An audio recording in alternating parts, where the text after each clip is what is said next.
बढ़ावा देने वाली भाजपा सरकार जरूरी है। हरियाणा में नौकरियों को बढ़ावा देने वाली भाजपा सरकार जरूरी है, क्योंकि आप भी जानते हैं जहां भी केंद्र सरकार आई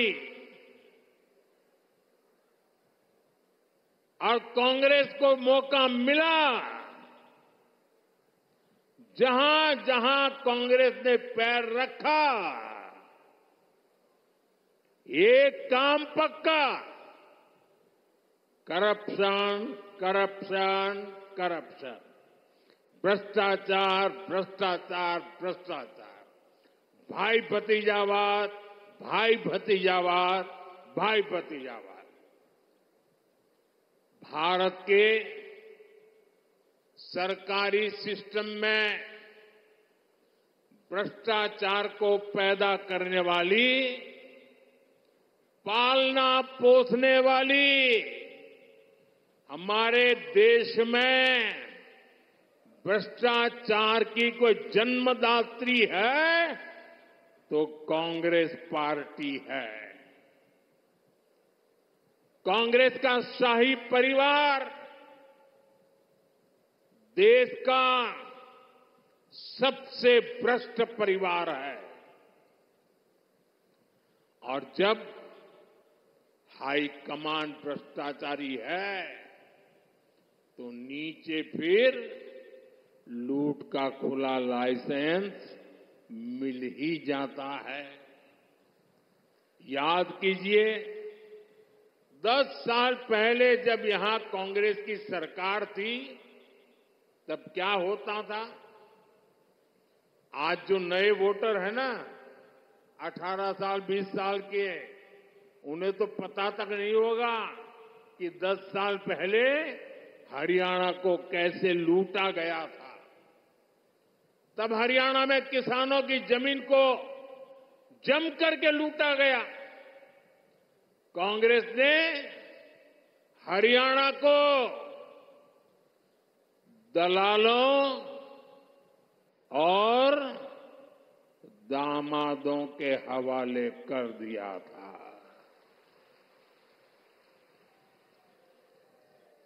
दलालों और दामादों से बचना है तो कमल ही बचाएगा।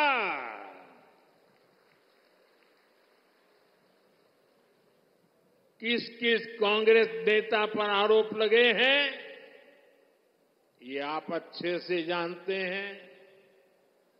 हरियाणा में एक भी नौकरी ऐसी नहीं थी, ये 10 साल पहले की कथा है, एक भी नौकरी ऐसी नहीं थी जिसमें खर्ची और पर्ची न चलती हो।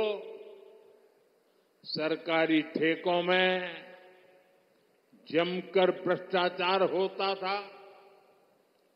हरियाणा को लूट कर खाने वाली ऐसी करप्ट कांग्रेस को हरियाणा की सरकार से मीलों मीलों दूर रखना है, तब जाके हरियाणा बचेगा।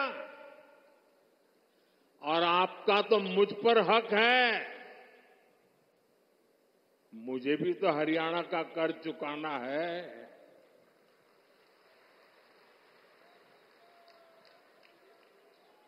और मुझे खुशी है कि हरियाणा के लोग इतने समझदार हैं कि वो राज्य और केंद्र की ताकत क्या होती है, ये जितना हरियाणा के लोग समझते हैं ना, हिंदुस्तान में और कोई उतना नहीं समझता है जितना हरियाणा वाले समझते हैं। और इसलिए हरियाणा हमेशा राज्य में वही सरकार बनाता है जिसकी दिल्ली में सरकार होती है।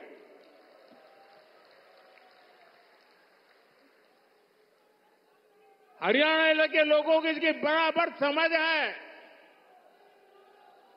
साथियों, जैसी स्थिति यहां कांग्रेस ने उस समय बनाई थी, आज कर्नाटका में उनकी सरकार है, जरा देखिए, अभी तो 2 साल हुए हैं, क्या हाल करके रखा है। वहां कांग्रेस के मुख्यमंत्री उन पर जमीन घोटाले के आरोप लगे हैं। जब इसकी जांच शुरू हुई तो कर्नाटका के मुख्यमंत्री हाईकोर्ट चले गए। हाईकोर्ट ने भी उनको एक और डंडा मारा। उन्होंने कहा कोई मदद नहीं होगी, और कल ही हाईकोर्ट ने साफ साफ कहा कि जांच के आदेश सही है और जांच होनी चाहिए। अब देखिए, 2 साल मुश्किल से हुए हैं, आदत जाती नहीं है। क्या हरियाणा में इनको ये पाप करने का ठेका दे सकते हैं क्या? हरियाणा में इनको घुसने दे सकते हैं क्या? आप ये गलती मत करना, 10 साल बाहर रहे तो सुधर गए होंगे, ये सुधर सकते ही नहीं जी, ये कभी नहीं सुधर सकते। और भाइयों बहनों, कर्नाटका में सिर्फ जमीन घोटाले का ही मामला नहीं है, वहां मेरे दलित भाई बहन ये समझिए, कांग्रेस पार्टी के अध्यक्ष भी कर्नाटका से आते हैं, दलित समाज से हैं। कर्नाटका में दलितों के लिए जो फंड था उसमें भी कांग्रेस ने घोटाला किया। ये वहां की कांग्रेस सरकार ने, वहां के सीएम ने विधानसभा में खुद इस बात को स्वीकार किया है। अब बताइए, जहां भ्रष्टाचार होगा वहां दुनिया का कोई देश, कोई भी निवेश करने वाला, कोई भी कारखाना लगाने वाला हरियाणा की धरती पर आएगा क्या? तो हरियाणा का नुकसान होगा कि नहीं होगा?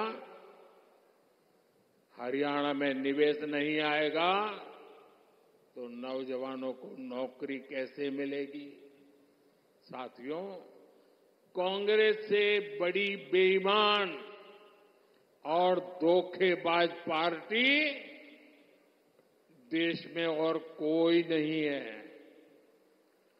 ये हरियाणा के किसानों के लिए बड़ी बड़ी घोषणाएं करते हैं, लेकिन जहां सत्ता में है, जरा आपके यहां आए तो उनको पूछो, भाई तुम यहां आकर के सारे सपने दिखा रहे हो, कर्नाटका में तुम्हारी सरकार है, वहां तो किसानों को लागू करो नहीं बोल रहे हो।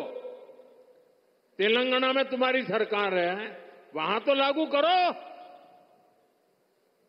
ये झूठ बोल रहे हैं, ये आपकी आंख में धूल झोंक रहे हैं। साथियों, हरियाणा की भाजपा सरकार ने किसानों से 24 फसलें एमएसपी पर खरीदने का फैसला लिया, लेकिन जब यहां कांग्रेस की सरकार थी तो एमएसपी पर फसलें खरीदने से सबसे ज्यादा नफरत करती थी। यही कांग्रेस की सच्चाई है जो हरियाणा के किसान को पूरी तरह कांग्रेस को पहचान लेना जरूरी है। साथियों, भाजपा सरकार निरंतर किसान हक में बड़े फैसले ले रही है। अपनी तीसरी पारी के पहले 100 दिनों में ही हमारी सरकार ने किसानों के लिए अनेक बड़े फैसले लिए हैं। कुछ दिन पहले ही केंद्र सरकार ने बासमती के निर्यात को लेकर बड़ा फैसला लिया। अभी तक बासमती के एक्सपोर्ट के लिए न्यूनतम मूल्य तय था, उस सीमा से नीचे निर्यात संभव नहीं था। इससे भारत के बजाय दूसरे देशों से लोग इंपोर्ट करते थे। अब हमने किसानों की भलाई के लिए ये सीमा भी हटा दी है और इससे ज्यादा बासमती एक्सपोर्ट हो पाएगा। इसका सीधा फायदा धान किसानों को होगा, उन्हें और ज्यादा पैसा मिलेगा। साथियों, हमने भारत के तिलहन किसानों के लिए भी बड़ा फैसला लिया है। विदेश से आयात होने वाले तेल पर हमने टैक्स बढ़ा दिया है। कोशिश यही है कि भारत के किसानों के तिलहन की ज्यादा से ज्यादा खरीद हो और तिलहन की खेती करने वाले किसानों को ज्यादा से ज्यादा उसका लाभ हो। तिलहन किसानों को भी इसका लाभ होगा। अब जैसे सूरजमुखी के आयात पर पहले टैक्स नहीं था, अब 20% टैक्स लगाया गया है। इससे हरियाणा के सूरजमुखी की पैदावार से जुड़े हमारे जो किसान भाई बहन हैं, उनको बेहतर दाम मिलेंगे। भाजपा ये सब इसलिए कर रही है ताकि हमारे किसान ज्यादा से ज्यादा तिलहन उगाएं और पैसे कमाएं। और भाजपा कांग्रेस की तरह कोरी घोषणाएं नहीं कर रही है, बल्कि जमीन पर बारीक से बारीक काम कर रही है। तभी हरियाणा के किसानों को भाजपा पर भरोसा होता है। साथियों, हरियाणा के किसान हो या युवा, उनका भविष्य भाजपा सरकार में ही सुरक्षित है। बीते 10 साल में हरियाणा में भाजपा की सरकार है। हमारी सरकार पर, हमारे मुख्यमंत्री पर भ्रष्टाचार के कोई आरोप नहीं लगे।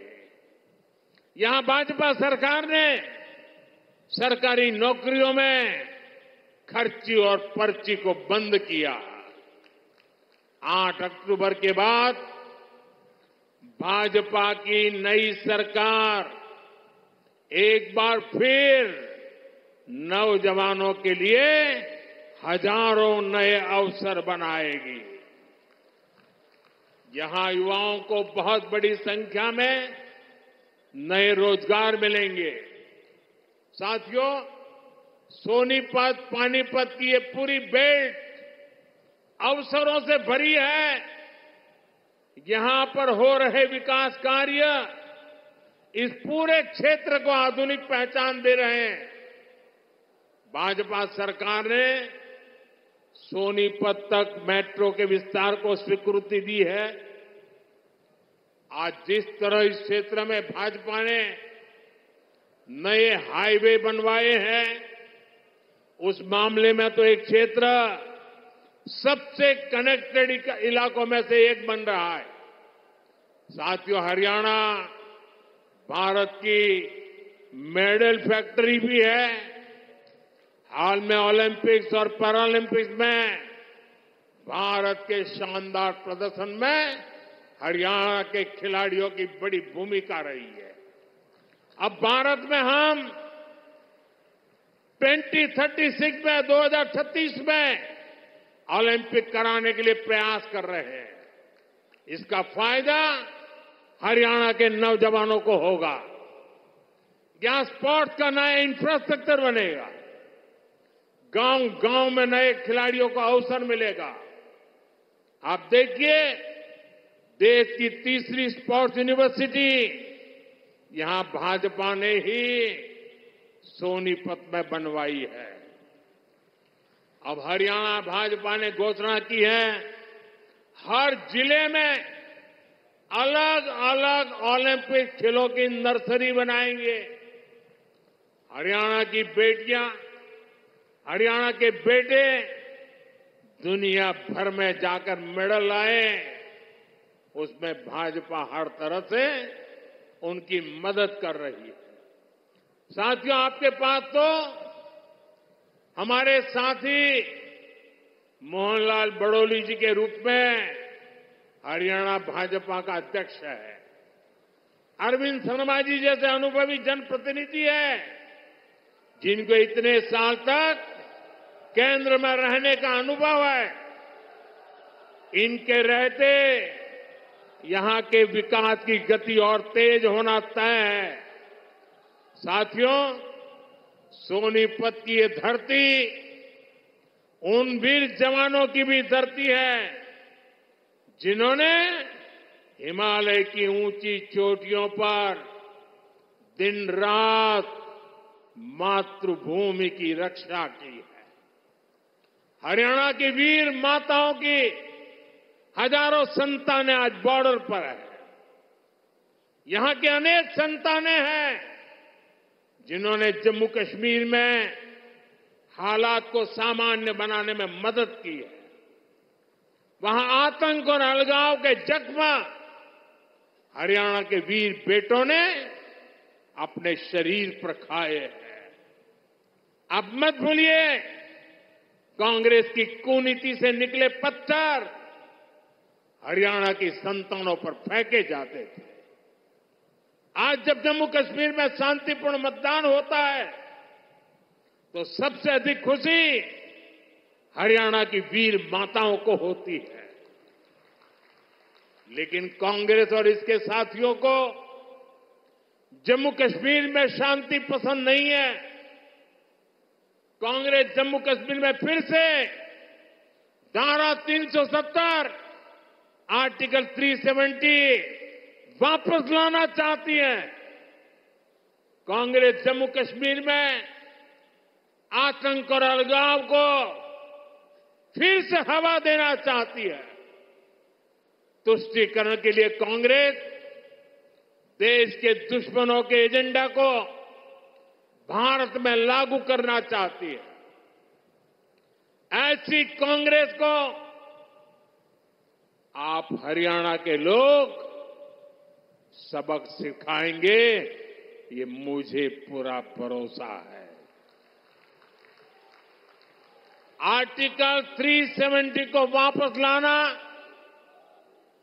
उन वीरों की कुर्बानी का अपमान होगा जिन्होंने जम्मू कश्मीर में आतंक के खिलाफ लड़ाई लड़ी है।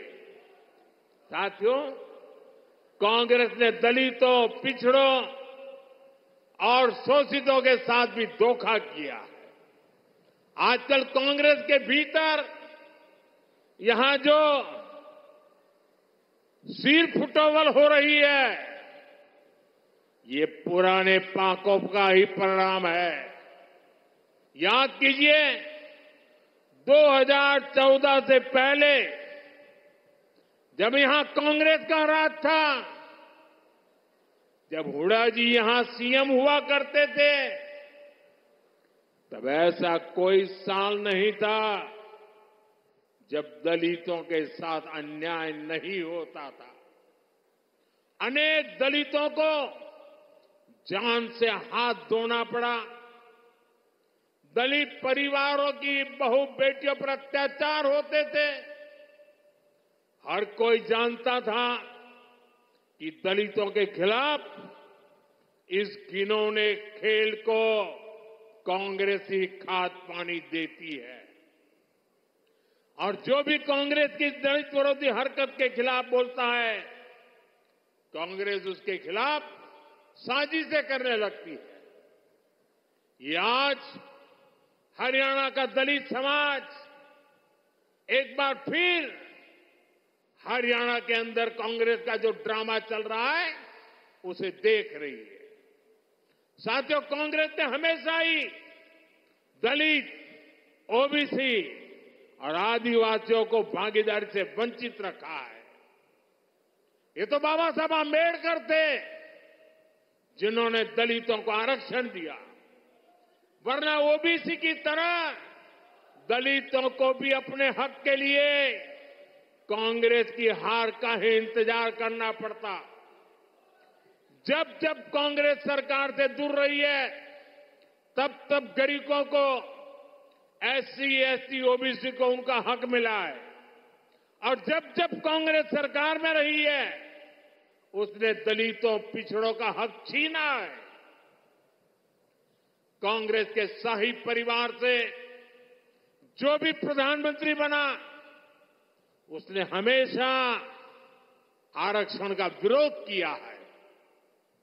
आरक्षण का विरोध, आरक्षण से नफरत, ये कांग्रेस के डीएनए में है। इसलिए आज भी हम देखते हैं कांग्रेस के शाही खानदान की चौथी पीढ़ी भी आरक्षण को हटाने की बात कर रही है। आपको कांग्रेस की आरक्षण विरोधी चालों से सावधान रहना है। साथियों, बीजेपी ने दलित, ओबीसी और आदिवासियों को सही मायने में भागीदारी दी है। वंचित और पिछड़े समाज के हर व्यक्ति को भाजपा ने हमेशा आगे बढ़ाया। यहां हरियाणा में देखिए, हमारे नायब सिंह सैनी जी को भाजपा ने सीएम बनाया।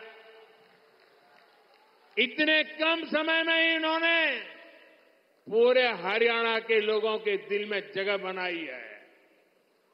आज यहां लोग कहते हैं कि यो नायब सैनी एक किसान मजदूर का बेटा से, इसके किवाड़ लोगा ताई 24 घंटे खुले रवे से। भाइयों और बहनों, कांग्रेस की सरकारों की एक और पहचान है, कांग्रेस सरकार अस्थिरता के लिए भी जानी जाती है। बीते कुछ सालों में ही जहां जहां इनकी सरकारें बनी, वहां यही दिखने को मिला है। कांग्रेस शासित हर राज्य में उनके मुख्यमंत्री और मंत्री झगड़ों में उलझे हुए हैं। उनको जनता की तकलीफ, उनके दुख दर्द से कोई लेना देना नहीं है। कर्नाटक में उनके सीएम और डिप्टी सीएम आपसी लड़ाई में बिजी हैं। तेलंगाना, हिमाचल प्रदेश, वहां भी यही कहानी है। राजस्थान और छत्तीसगढ़ में भी जब उनकी सरकारें थी, पूरा 5 साल नंबर 1, नंबर 2 एक दूसरे की टांग खींचने में लगे रहे। इसलिए हरियाणा को भी बहुत सावधान रहना है। गलती से भी मेरे शब्द लिख कर रखना भाइयों, हरियाणा का मुझ पे हक है, इसलिए मैं अपनी बात आपके सामने बड़े विश्वास से कह रहा हूं। याद रखना, गलती से भी कांग्रेस आ गई तो अपने झगड़ों में ही हरियाणा को बर्बाद करके छोड़ेंगे। यहां पर कांग्रेस में जिस तरह झगड़े बढ़ रहे हैं, पूरा हरियाणा देख रहा है। कांग्रेस को वोट देना यानी हरियाणा की स्थिरता और विकास को दांव पर लगाना है, बर्बादी के दरवाजे खोलना है। यह स्थिरता हरियाणा में हर काम ठप कर देगी। यहां निवेश और नौकरी दोनों पर असर होगा। इसलिए आपको सिर्फ और सिर्फ कमल के निशान पर बटन दबाना है। साथियों, इस भूमि ने भगत फूल सिंह जैसे महापुरुष देश को दिए हैं, जिन्होंने तब बेटियों की शिक्षा को अपना मिशन बनाया जब बेटियों को पढ़ाना असंभव था। ये मेरा सौभाग्य है कि 2015 में पानीपत से ही मुझे बेटी बचाओ बेटी पढ़ाओ अभियान का शुभारंभ करने का अवसर मिला। कांग्रेस ने 60 साल देश पर राज किया, लेकिन उसे कभी देश की बेटियों की चिंता नहीं हुई। अगर कांग्रेस को चिंता होती तो गैस, नल से जल, बिजली, टॉयलेट, बैंक में खाते, ऐसी मूल सुविधाएं आज 60-70 साल के बाद मेरे आने के बाद मिली। मुझे संतोष है कि बेटी बचाओ बेटी पढ़ाओ से हरियाणा को फायदा हुआ। 10 साल पहले हरियाणा में 1000 बेटों पर सिर्फ 866 बेटियां थी। आज ये संख्या बढ़कर 914 हो चुकी है। आज हरियाणा की बेटियां स्पोर्ट्स में दम दिखा रही हैं। आज हरियाणा की बेटियां पुलिस और सेना में दम दिखा रही है।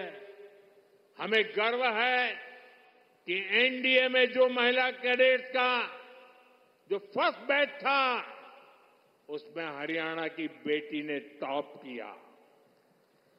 साथियों, हरियाणा भाजपा नारी शक्ति को और सशक्त करने के लिए आगे बढ़कर काम कर रही है। हरियाणा भाजपा ने लाडो लक्ष्मी योजना के तहत हर महीने 2100 रुपये देने का वायदा किया है। गरीब परिवारों को 500 रुपये में गैस सिलेंडर देने की भी योजना जारी रहेगी। हरियाणा भाजपा ने 5 लाख लखपति दीदी बनाने और हर गांव में ड्रोन पायलट दीदी बनाने की भी घोषणा की है। साथियों, भाजपा का संकल्प ये पक्की गारंटी होता है। भाजपा जो कहती है वो करके दिखाती है। हरियाणा में भी हर वायदे तेजी से जमीन पर उतर के रहेंगे, आपके घर तक पहुंचेंगे। इसलिए 5 अक्टूबर को हमारे इन सभी उम्मीदवारों को भारी मतों से विजयी बनाना है। लगातार तीसरी बार हरियाणा में कमल खिलाना है। एक बार फिर इतनी बड़ी संख्या में हमें आशीर्वाद देने के लिए आप आए, मैं आपका बहुत बहुत आभारी हूं। दोनों हाथ ऊपर करके पूरी ताकत से मेरे साथ बोलिए, भारत माता की, भारत माता की, भारत माता की। बहुत बहुत धन्यवाद।